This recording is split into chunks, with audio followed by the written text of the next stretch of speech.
తల్లే ఒల్లిరుసుకుందే కోడెలాగల్లే యాప పుల్లల షేదు నమిలిందే రామ రామ రామ రామ తలకు పోసుకుందే నా నేల తల్లే అలికి పూసుకుందే ముగ్గు సుక్కల్లే సద్ది ముటల్లే సగబెట్టుకుందే బాయి గిర్కనా పల్లె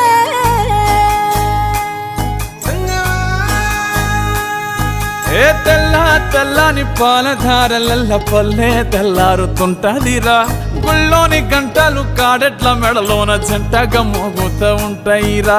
నాగలి భుజన పెట్టుకుంటే దోస్తులు చెయ్యేసినట్టేరా కొట్టు గోదా పక్కన ఉంటే కొండంత బలగం ఉన్నట్టురా చల్లగాలి మోసుకొచ్చెరా సేను సిలకల ముచ్చట్లు దారి పొడుగు సెట్ల కొమ్మలా రాలుతున్న పూల సప్పట్లు గట్టి మోపులు కాల్వ గట్టులు